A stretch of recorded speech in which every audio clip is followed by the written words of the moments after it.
difficulty, which makes reading, holding a book, or turning a page difficult or impossible. The content is copyrighted by the respective publishers. For more information, please visit us on the web at nfradioreading.org. Hello, this is Jackie, and for the next hour, I'll be reading from the Sunday, August 2nd issue of the front section of the New York Times on the Niagara Frontier Radio Reading Service.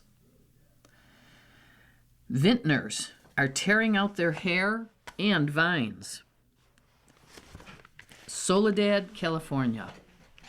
In California, a place famous around the world for its viticulture, winemakers produced less wine last year than any point in the last quarter century.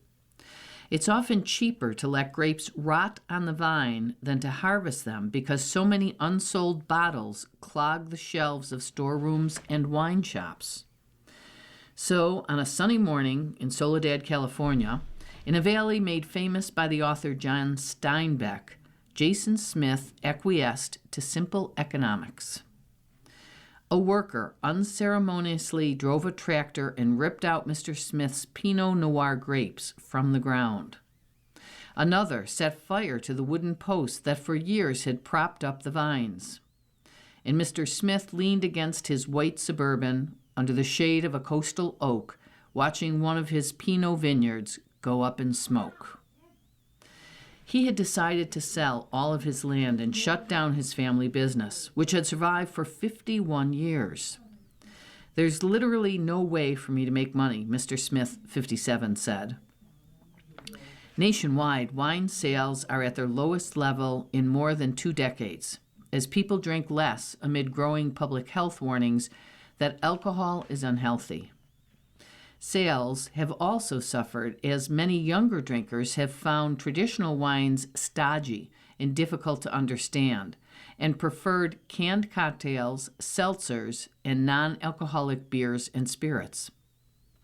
In California, which produces about 80% of the nation's wines, Pinot Noir perhaps best illustrates the industry's recent boom and bust history.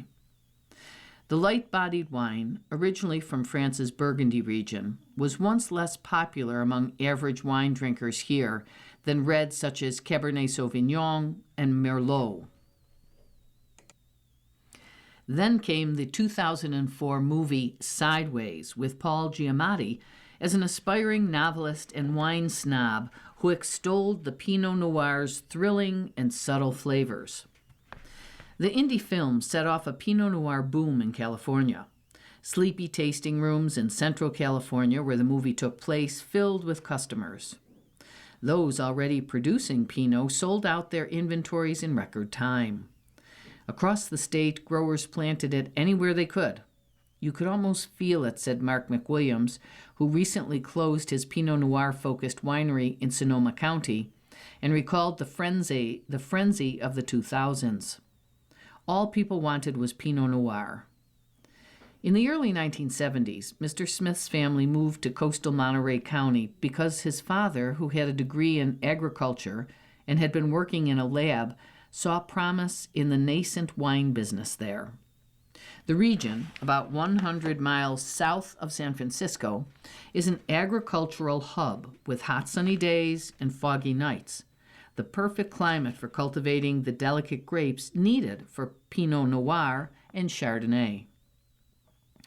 At first, Mr. Smith's family helped other vineyards grow grapes.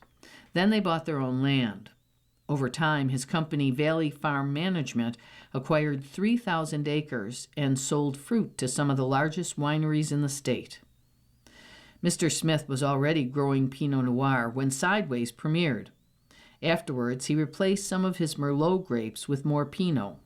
The film also dealt a blow to Merlot sales after Mr. Giamatti's character dismissed it as swill. His winery had its highest profits in the few years after the movie came out. But demand for wine grapes, particularly Pinot Noir, began to dry up a few years ago as wine sales plummeted. Mr. Smith tried to give discounts to other vintners, but he still couldn't make the math work. The slump in California has in particular hit red wines, which tend to have a bolder taste and higher alcohol content. In 2025, for the first time in decades, winemakers in the state produced less red wine than white wine. Pinot Noir remains the second most popular red wine made in California, and experts say that some of the vines that growers are ripping out were planted after Sideways in places less suitable for delicate Pinot grapes. Still, production of Pinot has dropped 30% in California since 2021. Across the state, growers have also been replacing the grapes with lesser-known white wine varieties that customers increasingly prefer, such as Fiano and Gruyère Veltliner. "We were so Pinot-centric," Mr. Smith said, "and then there just wasn't the demand." Mr. Smith said he felt tremendous grief about the decision to sell his land and company, and he felt ashamed that he was letting down his father, who died in 2015. But it had become increasingly clear in the recent months that closing down the business was the smartest path, he said. On the day he burned his Pinot vineyard, he drove past a neighboring one that was also tearing out all of its grapes. In 2025, roughly 38,000 acres of wine grapes were pulled out across California, about 7% of all grapes planted statewide, according to data from the California Association of Wine Grape Growers. More than 500,000 tons of grapes also went unpicked, according to industry estimates. To pay off debts and avoid bankruptcy, Mr. Smith sold his trophy vineyard to Jackson Family Wines, which owns more than 24 California wine labels, and other parcels to private equity companies. He is selling equipment for cash. "This is all I've done my whole life," Mr. Smith said. "I'm going to have to find a new career." The fall grape harvest began in California last month, and thousands of tons of grapes are expected to be left on the vine again. Hundreds more wineries are expected to close in the next 2 years, by which point the industry is expected to bottom out, experts say. In our 54 years in the grape and wine business, we've never seen the amount of change and turmoil and chaos that's going on right now, said Steve Lohr, president of J. Lohr Vineyards and Wines, one of the largest wine producers in Paso Robles and Monterey County. Owners of bars and bottle shops in California said the younger consumers have increasingly asked about non-alcoholic options and speculated that winemakers had lost some business because of the popularity of cannabis. Customers who wanted wine, they said, tended to look for chilled reds, orange wines, and white wines that felt unfussy. "Wine that you can drink out of a camping mug and taste just as good," said Alex Ma, 32, co-owner of Ruby Wine, a natural wine bar in San Francisco. Many wine purveyors said that any drop in sales was more the result of customers, particularly younger ones, not being able to afford what can feel like a luxury good, rather than a rejection of the beverage itself. Adriana Fabro, 41, who owns Wine on Piedmont in Oakland, California, said that despite the popularity of trendier wines, Pinot Noir is still her go-to recommendation for customers buying a gift because it is an easily drinkable red wine. But Pinot Noir tends to be expensive, as it's a finicky grape that's difficult to grow, so it can be beyond customers' budgets, she said. It's still very hard to make an inexpensive Pinot. Au Bon Clémat, a winery in Santa Barbara, has been making Pinot Noir for more than 40 years. Before shooting Sideways, the actors in the film visited the winery to get a behind-the-scenes look at how the wine is made. The winery plans to reduce production this year as sales are down, said Michael Maluski, the general manager. Some provinces in Canada, long the top wine export market for the United States, have banned American alcohol sales in response to tariffs imposed by the Trump administration. On top of the years-long downturn, the recent trade war has hurt Au Bon Clémat sales in particular, Mr. Maluski said. But the financial pressures were worse during the Great Recession, he said, and he feels confident his winery will make it, even though others don't survive the industry tightening. People love wine. They love wine with food, he said. It's like any business that goes through cycles. Luckily, we won't have AI taking our jobs, joked his winemaker, Mark Puro. Mr. Smith is hoping to completely close his business in the next few months, and he doesn't know what will come after that. The grapes and the vineyards have been his retirement plan. Even after he is no longer in the wine industry, Mr. Smith still plans to drink Pinot Noir. But what's actually his favorite type of wine? Beer and whiskey, he said. Extreme heat transforms what summer means across generations. Berlin. Christiane Belinsky took her father and her young children on a sparkling Friday morning in June to the shores of Krumm-Lanke Lake in a leafy and wealthy nook of western Berlin. It was a nice morning for water splashing and card playing and building sandcastles on the beach, the kind that Ms. Belinsky enjoyed during her own childhood in Bavaria. With one sweltering exception.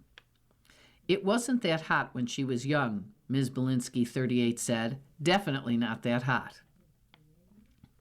Temperatures in Berlin and across Germany soared above 100 degrees Fahrenheit in June, breaking records and leaving thousands more dead than would typically die at that time of year.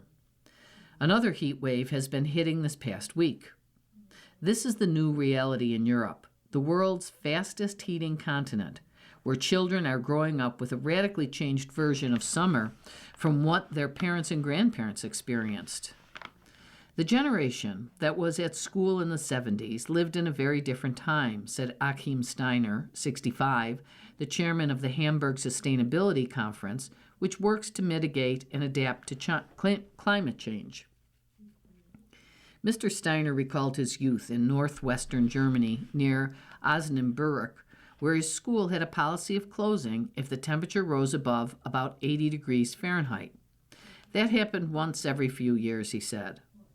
But over the past 2 years, he said, we would have had days and days of school closures. It's changing the way children see summer. Some days it's too hot and the heat is just so oppressive. I'm more of a winter person, said Sophia Nachtstein, 15, who visited Krumm-Lanke on Thursday with her mother and 3 younger siblings. You really can't tell that it's getting warmer every year, she said. That's pretty crazy. Alba Osterman, 7, also cooled off at the lake on Thursday with her mother Isabel. Her mother said that the heat had made it impossible for Alba to sleep in her attic bedroom, sending her to a tent in the yard. I'm camping in the garden, Alba confirmed. Germany and Europe have experienced drastic increases in summer temperatures in recent decades, largely as a consequence of the burning of fossil fuels. Data from the German Weather Service shows that the number of extremely hot days per summer has doubled since the 1990s and tripled since the early 60s. That increase has reshaped travel planning.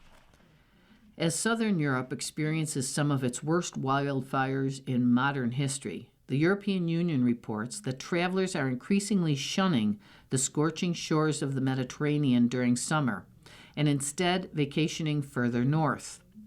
Southern destinations like Spain have seen a rise in visits in spring and autumn when the temperatures are cooler. Residents of countries with milder climates like Germany are spending more to install air conditioning. The added heat is disrupting even the simple routines of when it feels safe to visit beloved cooling-off spots. Ms. Belinsky, for example, left Krumm-Lanke a little after noon when the temperature had climbed above 95 degrees Fahrenheit. I see it as a threat, especially for the little ones like a baby, she said. For my father, who's in his early 70s, and my 103-year-old grandmother in a nursing home, I'm actually quite worried. Some Northern Europeans say they welcome the end of the damp, cool summers of their youth. Another Krumm-Lanke visitor, Walrib van Butler, 84, recalled childhood summers in Holland by the sea and in Germany on the Baltic Sea that were rainy and cool and where you get the feeling that God is cheating us out of a nice weather. On a personal level, he said that warm, sunny summers are a step in the right direction. Polling data suggests that older and younger Europeans alike are struggling with the new normal. More than half of German respondents told the pollster YouGov in June that they were coping poorly with the heat. The heat has claimed about 10,000 lives across the country, according to estimates by the Robert Koch Institute, a federal agency that tracks diseases. Other research finds that heat events are helping to increase climate concerns among all Germans, with younger generations growing even more worried about the climate than older ones. Mr. Steiner of the Sustainability Conference said there was a danger that voters might feel helpless and give up on efforts to reduce emissions and mitigate temperature rise. That is the risk at the moment of having some of the most worrying climate scenarios playing out, he said. At Krum Lanka in June, Ms. Belinsky's 72-year-old father, Helmut, expressed similar concerns. He said that he worried that children today will be the last generation to live a dignified life on Earth. He wasn't concerned just about the heat in the air, which was climbing past 90 degrees. He was worried about the temperature of the lake his grandchildren were splashing in to cool off. It felt much warmer than usual, he said. As the water temperature changes, so does the ecosystem, Mr. Bielinski said. It's just a slow, creeping change, but one that is somehow irreversible. You're listening to a reading of articles and features from the front section of the New York Times on the Niagara Frontier Radio Reading Service. The first girls' team breaks convention but keeps the goat carcass. Azbash, Kyrgyzstan. On a muddy field in Kyrgyzstan, 8 teenagers on horseback thundered back and forth playing a Central Asian version of polo known as kokburu. But instead of mallets, they used their bare hands, and in place of a ball was a headless, dead goat. 16-year-old Bigami Bekrova galloped along while trying to hold onto the goat carcass as it slowly slipped down her horse's flank.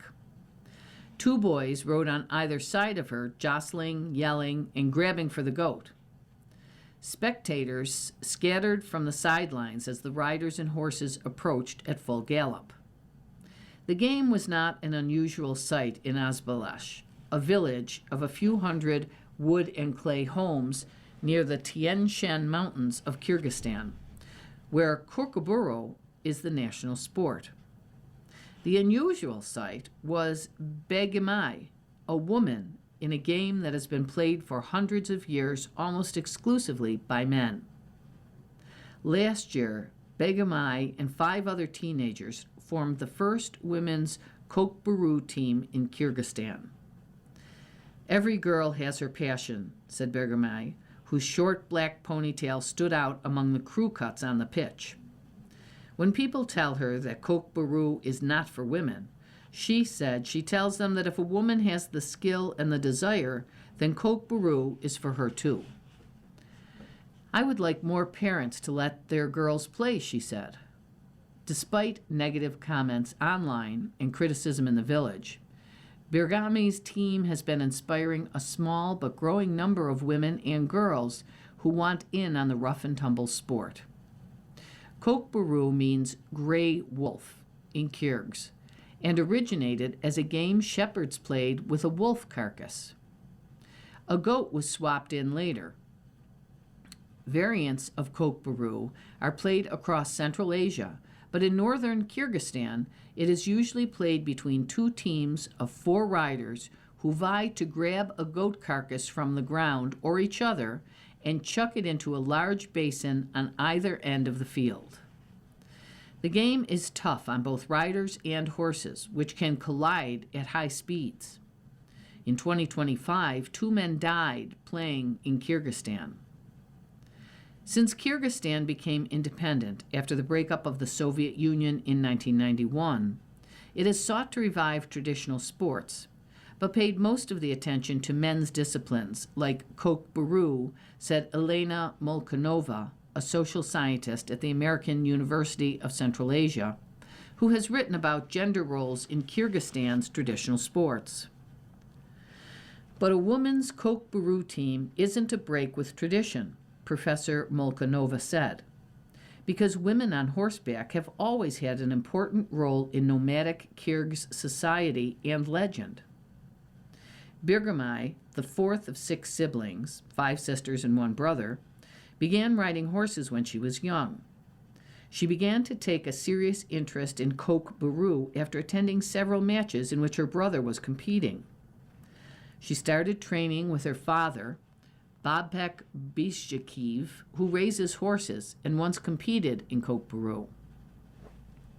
The most difficult part of the sport is when the rider has to bend down from the horse, often at high speed, low enough to grab the goat carcass off the ground, then lift themselves and the heavy carcass back into the saddle. Every day, Mr. Bishjakiv, a wiry 47-year-old, and his daughter would ride 3 miles out and back to a neighboring village. Along the way, Begumai would practice leaning down from her horse to hoist a car tire up into the saddle over and over. Through crying and tears, Begami said, she eventually mastered it. The safety concerns are real. Begumai was knocked off a horse in February and broke her arm. It's a disease, said Begumai's mother, Nurgul Asimanova, talking of Koch-Baru with a defeated laugh. I didn't allow it. I don't allow it. It's their father. Nevertheless, in early 2025, Begami started playing in informational matches with her brother. She started winning, too. In February, after her Koch-Baru videos on Instagram went viral, Begumai realized there were several girls around Kyrgyzstan who were quietly playing Koch-Baru. She decided to gather them together. Begumai, 2 of her sisters, and 3 other girls from the local district played together for the first time in March of 2025. It was kismet. They decided to form a team that day. We've become like sisters, said Esasulu Berkamolova, a 17-year-old with an easy laugh and competitive streak, who taught herself to play Koch-Baru in another village before hearing about the team. The team has competed a dozen times against boys' teams over the past year. The women play because they love the challenge and love bringing boys to tears when they beat them. Esalu's mother, Miriam Karabarov, said that she has seen how Koch-Baru has benefited her daughter. She's barely on her phone, she said proudly over tea in Karasakal, a village east of Azbala. In the evening, she goes to bed at 9 so she can get up at 6 in the morning to feed her horse. But it's hard to recruit. Few girls play Koch-Baru or ride well enough, and potential members often live too far away, Begami said. Many others want to play, but their parents won't let them because they think it's too dangerous or not for girls. One cool afternoon in early March, shortly after Begami's brother finished decapitating, disemboweling, and sewing up the goat in his family's backyard, the group rode off toward the playing field on the edge of the village. Soon, every teenage boy with a horse from the surrounding villages seemed to have heard Koch-Baru was afoot, and it was time for the games to begin. In the first match, Begami grabbed the goat first and careened in wide circles around the marks in the dirt that the village uses in place of the usual scoring basins. But even with Begami's teammates fighting to clear her a path, she couldn't get close enough. "Why are you so far out?" her father shouted. "Go for it." The girls lost 0-2 in their first match, but won the second as Begami pushed her way through a pileup to twice drop the carcass down onto the marks, eliciting cheers from the crowd. The girls' Instagram posts about the team have attracted support and plenty of interest, but they've also brought a flood of criticism, especially from those who say a woman's place is in the home. Whenever we put ourselves out there, they write comments, but we don't pay attention, said Shula Kenabeva, 16, another team member. Begami and her sisters said they get disapproving looks and snide remarks around their hometown. Because of those mean words, she said, I really fell into a depression, and I couldn't get out of it. Only when I went out and my female teammates showed up could I let that go. Last year, the country's Kokborou Federation told local media that it didn't support women playing at all because the sport is so rough and dangerous. But Alkbek Eshimov, who served as Federation president from February to mid-July of this year, reversed course. I'm wholeheartedly in support. If possible, we'll help from the Federation side too, he said in an interview this spring sitting in his office. Back on the field, it was getting late.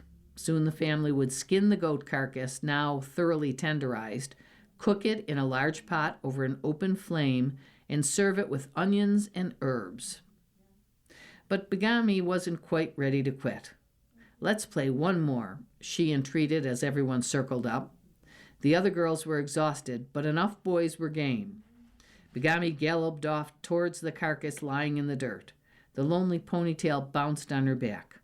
She's easy to get going, her father said. She's hard to stop. In a French area hit by fire, officials didn't make homeowners follow the forestry rules. Paris. After fires tore through forests outside Bordeaux in 2022, President Emmanuel Macron of France called on rural villages to finally implement long-ignored forestry rules meant to prevent such a vast blaze in the future.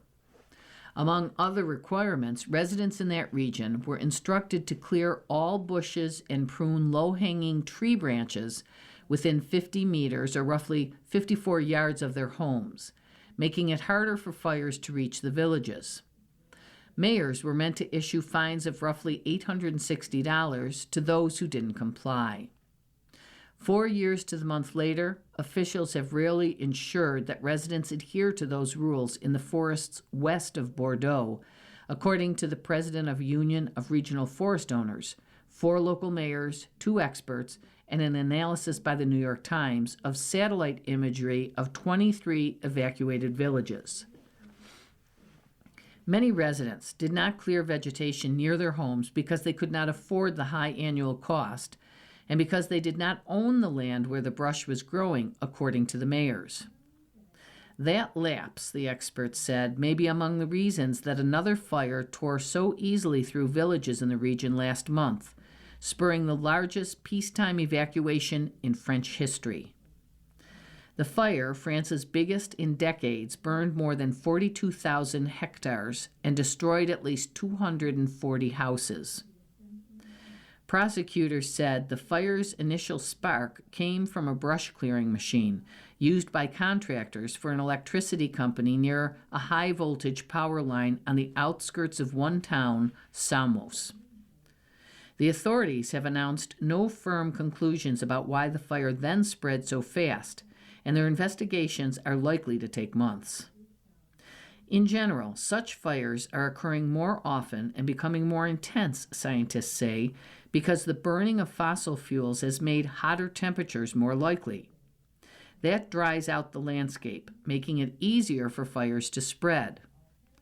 For the first time in France, this fire became so hot that it created a rare weather phenomenon known as a fire cloud, which made the blaze even harder to contain, officials said. In this case, the Times found that flawed landscape and forest management in the Bordeaux region most likely added to the risks. Those flaws included: across the 23 towns evacuated during the fire, scores of homes had vegetation close to the houses. Firefighters sent to quell the blaze have found themselves battling fires in vegetation that had been allowed to grow next to buildings, according to the National Firefighters Union.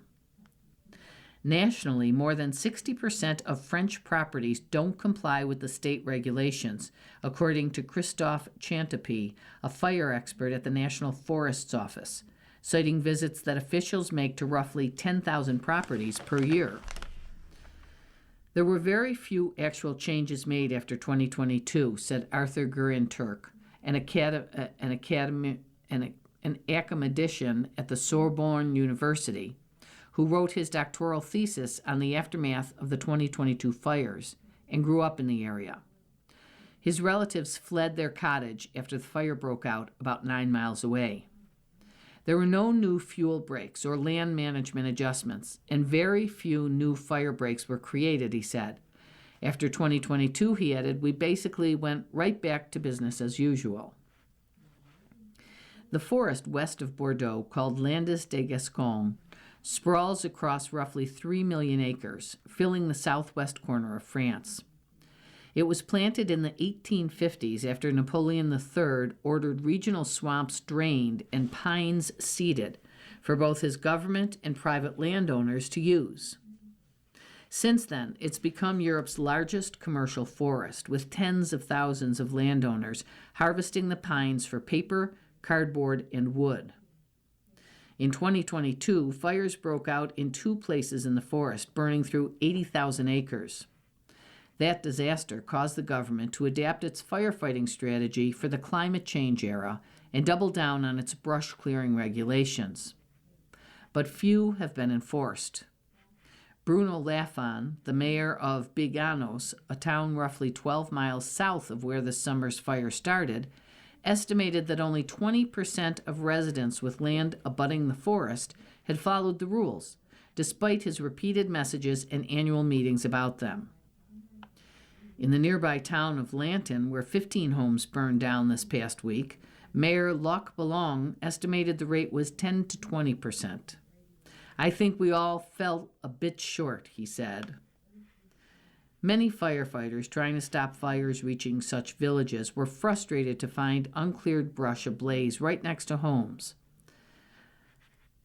said Eric Bucardi, a veteran firefighter and spokesman for the National Union, who spent 2 days meeting with firefighters on the ground. We're putting firefighters in harm's way because there are houses that need defending but haven't taken steps to make themselves defendable. Honestly, we're even asking ourselves if in the future firefighters are going to put their lives on the line for houses that haven't followed legal brush clearing rules. Some mayors say it's unfair to blame homeowners for the lack of enforcement, since residents often don't own the land that they're expected to clear. More than 90% of the forests are owned privately by 150,000 small and big landowners, according to Stephanie Latour, the regional director of a state-funded forestry agent. Cost is also an issue. Some villagers can't afford the price of clearing brush, which can cost thousands of euros and needs to be repeated annually.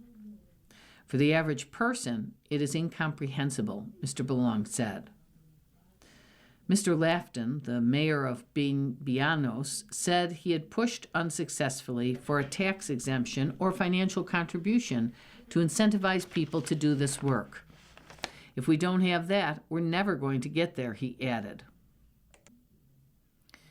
After the 2022 fires, Mr. Macron said that more fire breaks should be built inside the forest, especially when fire is a risk, which is to say, almost everywhere. That, experts, landowners, and mayors said has not happened. For example, between Samos, where the fire started, and Le Porge, where 185 houses burned in recent days, there were no adequate fire breaks to slow down the fire. According to Mr. Lafon, the process has been hampered by administrative roadblocks, objections from environmentalists, and forest owners themselves, who are loath to give up part of their plantations for no return. The longer-term solution, experts like Mr. Gren Turk said, is to break up the forest with different kinds of land use. The real question is, can we do something other than forestry in the Landes forest? Could we also bring in more agriculture or pastoral farming? We need to step away from the monoculture to better protect the forest. And that is the crux of the problem. You're listening to a reading of articles and features from the front section of the New York Times on the Niagara Frontier Radio Reading Service.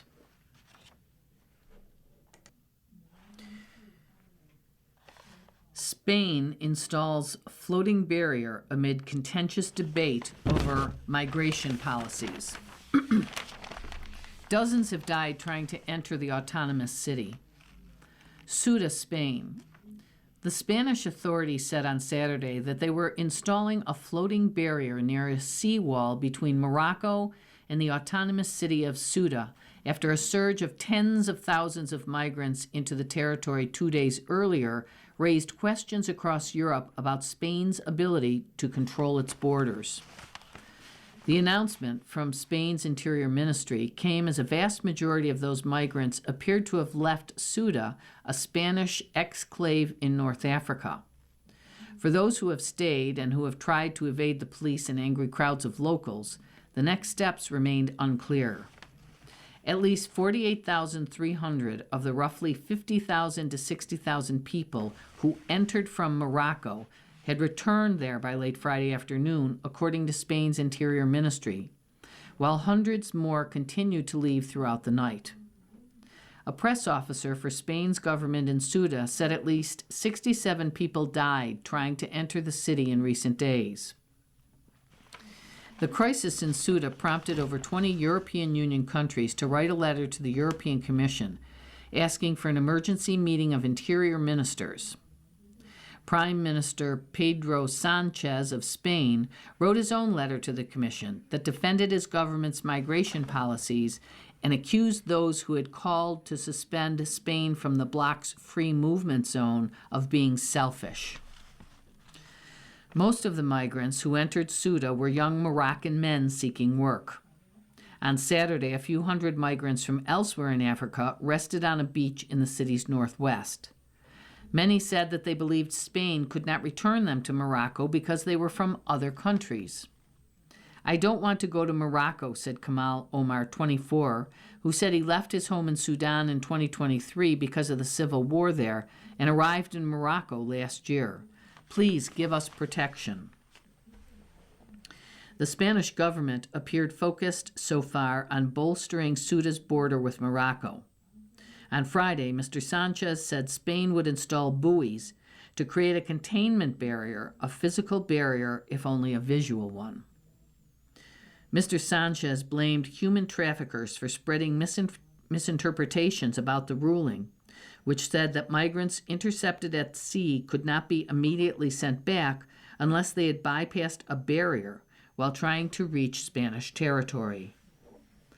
The new structure is an inflatable barrier 500 meters, about 1,600 feet, long that extends as much as 1 meter below the surface, the Interior Ministry said in a statement. It will be reinforced by an outer line of anchored buoys provided by the Spanish Navy, the ministry said. Judith Sunderland of Human Rights Watch Refugees and Migrant Rights Division said that Spain's plans were raising red flags. It's hard to imagine how the authorities would intercept people trying to swim around the barrier, Ms. Sutherland said. She recalled a 2014 episode in which Spain's Civil Guard fired rubber bullets at a group of migrants trying to reach Ceuta from the sea. At least 15 people died in that attempt. Mr. Sanchez's critics on the right, who have seized on the crisis to portray him as too lax on immigration, called the new measure inadequate. You don't secure a border by putting buoys in the sea, Alberto Núñez Feijóo, the leader of the Conservative Popular Party, the main opposition group, said on Friday. Mr. Sanchez hit back on Saturday at the many anti-immigrant leaders and right-wing politicians in Europe who had blamed his government's migrant-friendly policies for the crisis.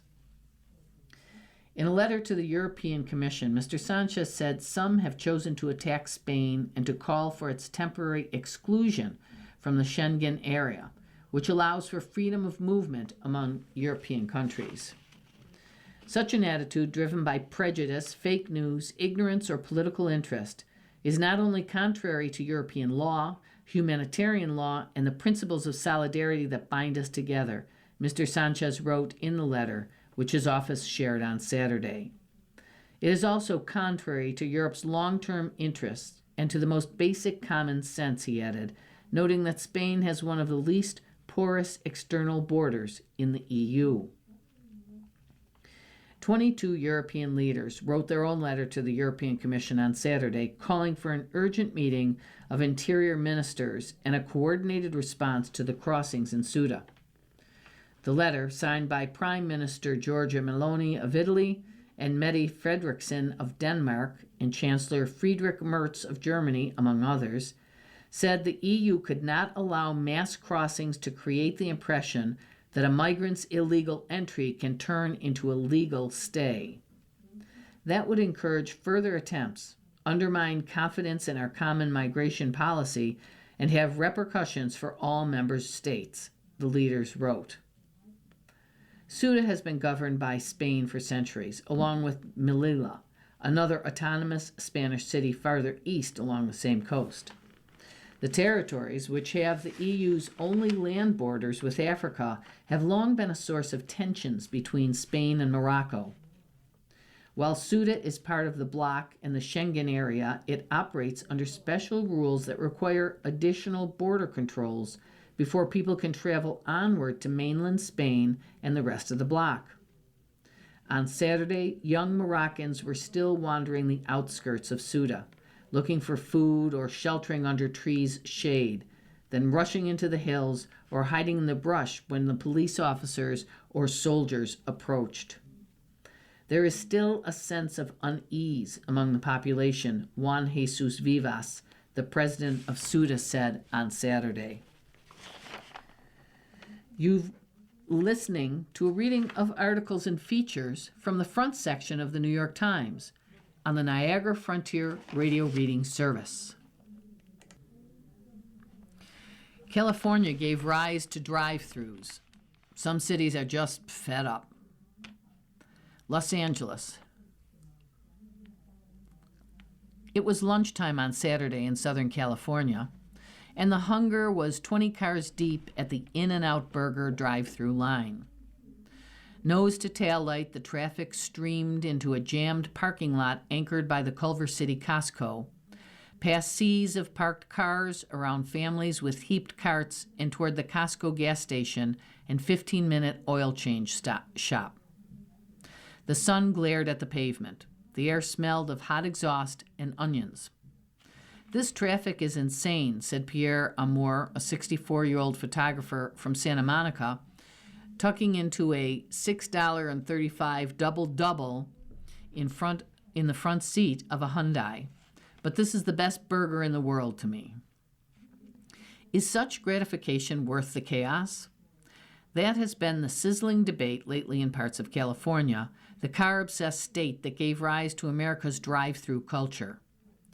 Leaders in several cities are calling for drive-thru crackdowns, arguing that they threaten the modern California dream of clean air, safe streets, and walkable communities.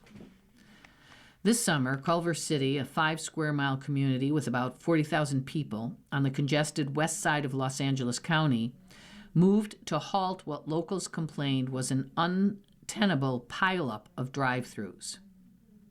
Besides the In-N-Out near the Costco, there are already locations just minutes away at either end of Los Angeles International Airport and another just over the Culver City line that has become a local legend for its meandering queue that routinely stretches for blocks past homes and apartments in a residential side street. When the iconic California chain proposed another location with a 26-car queue and 61 parking spaces at the juncture of 3 major streets, a mega drive-thru, as neighbors called it, it touched off a rebellion, and the city made headlines. I've been on the city council for a year and a half, and nothing we've done has caused this much attention, said Brian Bubba Fish, the vice mayor, who also works as a transportation deputy for a member of the Los Angeles County Board of Supervisors. Look, I love a burger and fries as much as the next person, but hundreds of people were writing in worried about traffic, air quality, safety, and mobility. When the city council responded with a plan to permanently ban new drive-thrus, however, they were unexpectedly pummeled with right-wing blowback. The New York Post called it a war on fast food. Commentators on Newsmax said the vote was anti-family.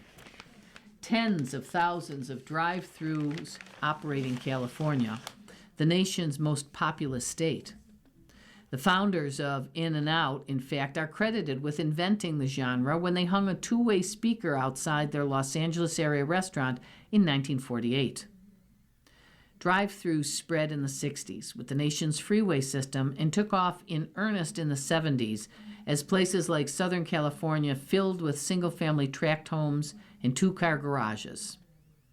As baby boomers came of age, drive-thrus were a source of family-friendly convenience and cheap eats. They also were a signature symptom of a landscape that spewed pollution. A ban in the Central Coast college town of San Luis Obispo in California in '82 inspired scattered restrictions, mostly in places where the architecture was less suburban and the air quality more challenged. South Pasadena, Sierra Madre, Claremont. As the century turned, new urbanists also inveighed against drive-thrus, saying they undermined everything modern American cities now value: livable neighborhoods, safe and clean streets, space for bicycling, hiking, and shopping local. Then, just as policies were starting to shift, the coronavirus pandemic sent consumers back to drive-thrus. Traffic rose 30% nationally from 2019 to 2022, according to the food service research firm Technomic, as terrified Americans avoided each other. Chains like Taco Bell and Chipotle supersized digital pickup lanes. Chick-fil-A developed a two-story, four-lane drive-thru that delivered food on a conveyor belt from the kitchen. Now, the pendulum has swung again. Fast food restaurants, which according to industry experts earn about 70% of their revenue through drive-thru windows, have been seriously squeezed. Prices have soared for energy, beef, credit card use, labor, and other necessities of operation, while discretionary income has shrunk, especially among poorer consumers. DoorDash, delivery bots, Ozempic, and Cyclospora outbreaks haven't helped. In California, where the $20 hourly minimum wage for fast food workers is the nation's highest state rate, one of the largest, Carl's Jr. franchises, filed for bankruptcy protection this year. Other chains have been more resilient. The In-N-Out, which has become sort of unofficial state tourist attraction, is adding 3 new California restaurants. Even the haves of the drive-thru world, however, have been facing a tough crowd in California's more affluent markets. Santa Monica has continued to ban drive-thru restaurants even in the midst of a municipal budget crisis. In wine country, a review of the zoning code in the city of Napa prompted the Planning Commission last month to develop a drive-thru ban that could include not only restaurants, but also dry cleaners and car washes. In Santa Barbara County, planning commissioners debated spillover traffic and odor abatement for months before they finally voted in June to let a Chick-fil-A drive-thru open at the site of a shuttered IHOP. The city of Santa Barbara, the county seat, has banned drive-thrus for decades. The resistance in Culver City has come as the community, known a generation ago for its proximity to show business and relatively affordable houses, has become one of the more in-demand addresses in Los Angeles. Now its $117,389 median household income is about 30% higher than the county's. The local Air Warm Market sells $22 probiotic smoothies. The downtown is a destination with gastropubs, tech employers, mixed-use apartments, and sound stages. People used to move to Culver City because it felt like a small town, said Vanessa Martin, a mother of 2 who lives near the proposed drive-thru and organized the neighborhood against it. Houses here are $2 million now. Ms. Martin said that she has no opposition to the development that was appropriate for the space and had no beef with In-N-Out for that matter. But the site of the proposed drive-thru was near a school, a park, and a residential neighborhood. That intersection is already gnarly at Paul Hewitt, an actor, Little League coach, and father of two, who papered the neighborhood with flyers. This month, the City Council extended a moratorium on all drive-thrus while it drafted a plan to ban them for good. A representative for In-N-Out said that as a private family-owned company, we generally don't comment publicly on business matters. But a senior development manager for the company, Peter Kolmakti, told the City Council in June that the company was surprised by the proposed ban and found it unnecessary. Local ordinances already allow the city to mitigate traffic, noise, trash, and any other issues, he said, and it wasn't as if Culver City was besieged. 28 uneventful years had passed since the city last approved a drive-thru. That was also an In-N-Out, Mr. Kolmaki noted. The one at the Costco lot. The story behind the story. Shoe leather turnaround revolutionary history. A Manhattan walking tour by the Times takes readers through the New York City of 250 years ago. On a recent Saturday morning, about 230 people crisscrossed Lower Manhattan on a hunt for old places, spots that were, in some cases, a quarter millennium or older. Groups of friends, families, and solo hunters, many of them readers of the New York Times, followed clues that led them from one historical site to the next. They were on a scavenger hunt-like quest, organized by journalists.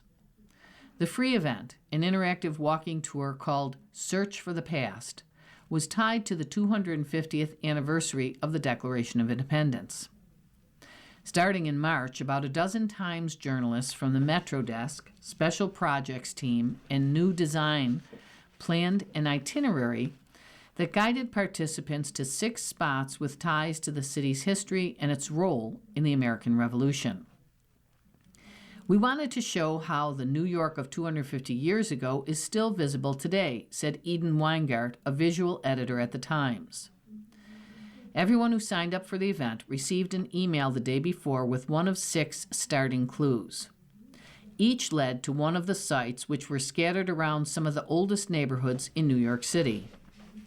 Attendees were checked in at each station by a group of volunteers from the Times before moving on to the next site. The clues, such as "This living being has breathed the New York air for an estimated 300 years," are now published online. So is an article by Anna Cody, a reporter for the Metro Desk, who led the project, exploring the history of the sites. The idea, she said, was that readers could take the tour for themselves at any time. If it can inspire them to be a little bit more curious on their daily commute or walk, that's the ultimate goal, she said. New York City offered a lot of locations to choose from. It's not every city, after all, where the newly signed Declaration of Independence was read aloud to the public, and a 300-year-old English elm tree witnessed the American Revolution. But the team wanted to home in on spots whose history had parallels to present-day events, as well as ensure they included a mix of familiar and lesser-known places. I wanted sites with a range of histories, said Miss Cody, who frequently writes about New York City history and landmarks. Lenape history, Black history, New York City's role in the Revolution. The Times also designed the experience to be completed by foot or by transit, to be accessible for people in wheelchairs, and to have plenty of shade and bathrooms. After she landed on the 6 places, Ms. Cody wrote the clues, drawing from sources like maps, newspaper articles, and preservation and landmark designation reports. It was often challenging, she said, to locate authoritative information. Some sites, like the African Burial Ground National Monument, received their historical designation hundreds of years after their creation. It can be a challenge to identify specific details when you're writing about history from the 1600s and 1700s, said Amanda Holpook, the lead editor for the article in Tour Materials. We're very open in the piece about what is contested or not definitive. Miss Cody visited each of the sites and talked to borough historians, urban foresters, and museum directors. I wanted to not only tell the history of each site, but to tie it to the present, she said. An 18th century fence at Bowling Green, for instance, once surrounded a statue of King George III the Patriots tore down in 1776 after hearing the Declaration of Independence read aloud. There's a strong parallel to Confederate monuments being taken down in more recent years. At each site, participants collected a custom postcard designed by Miss Weingart with an image of the location on the front and reporting from Miss Cody's article on the back. Miss Weingart also designed envelopes for the event with boxes for 6 unique location stamps. The participants, who ranged from a New York City tour guide with several decades of experience to newcomers to the city who had arrived mere weeks before, said they enjoyed discovering sites they would not otherwise have come across. It's a city that everyone in the world knows, but you don't get a sense of the history, said Paula Gondim, a marketer who recently moved to New York City, as she arrived at the remnants of the 17th century Lovelace Tavern, which once served as New York City's hall and is now visible beneath a glass window in the sidewalk at 85 Broad Street.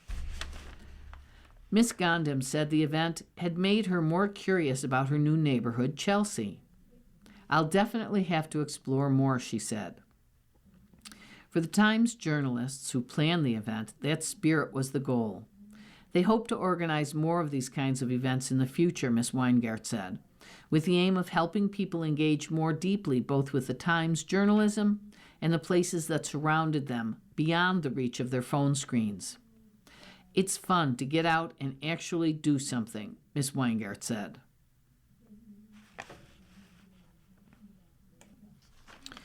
The quote of the day: "No one wants to be subject to a whipsaw foreign policy that doesn't know its limits and that is a strategic defeat." Robin Niblett, a former director of the London think tank Chatham House, on a global ramification of the U.S. war with Iran. Last week's top trending headlines: aide who had an affair with Newsom 20 years ago details her experience. Ruby Rippey, an aide who had an affair with Gavin Newsom more than 20 years ago when he was the mayor of San Francisco, wrote about the relationship in an essay published by Vanity Fair. In it, she indicated that she was not coerced, but also held Mr. Newsom responsible for holding power and proceeding with the affair anyway. Opinion: what we really learned from the Fauci hearing. Dr. Rachel Bedard, a contributing opinion writer, addressed Dr. Anthony Fauci's dramatic Senate hearing on the origins of COVID-19, in which he repeatedly invoked his Fifth Amendment right not to incriminate himself. Show trials are bad for democracy, Dr. Bedard wrote. You've been listening to a reading of articles and features from the Sunday, August 2nd issue of the front section of the New York Times. We read from the front section of the New York Times every Sunday at 1 p.m. Your reader has been Jackie. Thanks for listening. Coming up next in the Niagara Frontier Radio Reading Service, we have a reading of the New York Times opinion page. Following that, at 3 o'clock, the New York Times Arts and Leisure, and at 4 o'clock, a rebroadcast of this morning's Buffalo News. Radio Reading mails out a large print program schedule to our listeners every other month. If you have not received a Niagara Frontier Radio Reading Service large print program schedule in the mail, please call us at 716-821-5555. We will make sure that you receive one every other month. A Braille version of the schedule is also available upon request. Our number again is 716-821-5555.